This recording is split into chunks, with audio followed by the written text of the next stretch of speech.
është po droga që financon apo stimulon, po themi, shumë vepra penale, përfshirë këtu pastrimi parave, korrupsioni, krime të dhunshme dhe investime të ndryshme në ato ekonomi informale. Kur analizojmë rritjen e krimeve, sigurisht që në krime duhet të fusim krimi brenda familjes, hakmarrja apo gjakmarrja, rasti i fundit në Lezhë, dhe rastet të tjera të cilët vjen për shkak të konflikteve midis grupeve kriminale, rastet në Shkodër,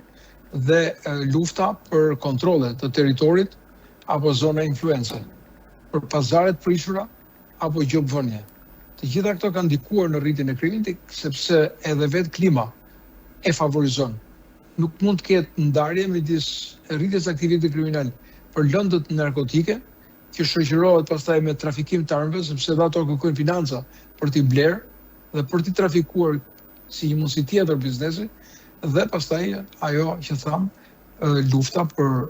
territore dhe kontrollin e këtyre territoreve për gjitha këto vepra kriminale. Atentatet, të cilët rasti i Lezhës, hakmarrja apo gjakmarrja, dhe pesha dhe fuqia që kanë tashmë këto grupe, ku shpeshherë për hakmarrje apo për vrasje apo për eliminime, kanë përdorur o faktorë të brendshëm, o dhe të huaj të ardhur, të paguar, vrasjes me pagesë që kanë vepruar brenda territorit shqiptar.